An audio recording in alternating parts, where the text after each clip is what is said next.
কোথায় আছে সাবেক ডিবি প্রধান হারুন? দেশে নাকি কোথাও গা ঢাকা দিয়ে আছে, সেই নিয়ে প্রশ্ন উঠেছে জনমনে।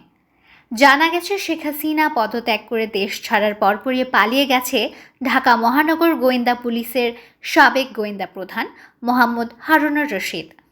পুলিশের একটা সূত্র নিশ্চিত করেছে গণমাধ্যমকে, ঢাকা মহানগর গোয়েন্দা পুলিশের সাবেক গোয়েন্দা প্রধান মোহাম্মদ হারুনুর রশিদ হজরত শাহজালাল বিমানবন্দর হয়ে পালানোর চেষ্টা করেছিলেন, কিন্তু তার আগে তাকে গ্রেফতার করা হয়েছে বলেও শোনা যাচ্ছে। তবে সত্যতা নিশ্চিত করতে পারেনি কেউই। এর আগে তিনি পুলিশ সদর দপ্তরের দেওয়াল টপকে পালিয়ে যান।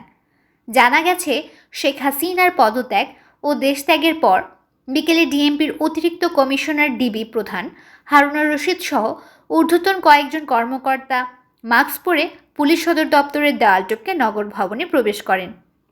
এরপর তারা সেখান থেকে সিভিল ড্রেস পরে পালিয়ে যান।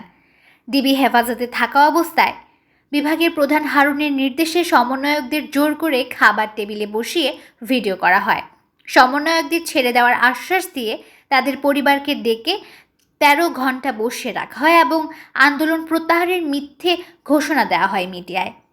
এছাড়াও সাবেক স্বরাষ্ট্র প্রতিমন্ত্রী সোহেল তাজকে আটক থাকা 6 সমন্বয়কের সাথে দেখা করতে দেননি সাবেকই ডিবি প্রধান। তিনি সে সময় বলেছিলেন, ঊর্ধ্বতন কর্তৃপক্ষের নির্দেশ ছাড়া দেখা করা সম্ভব নয়। তাদের কবে ছাড়া হবে জানতে চাইলে বলেছিলেন, ঊর্ধ্বতন কর্তৃপক্ষ যখন নির্দেশ দেবে তখন ছাড়া হবে। এছাড়াও ডিবি কার্যালয়ে খাবার টেবিলে বসিয়ে ছবি তুলে সামাজিক যোগাযোগ মাধ্যমে ফলাও করে প্রকাশ করতেন সাবেকই ডিবি প্রধান।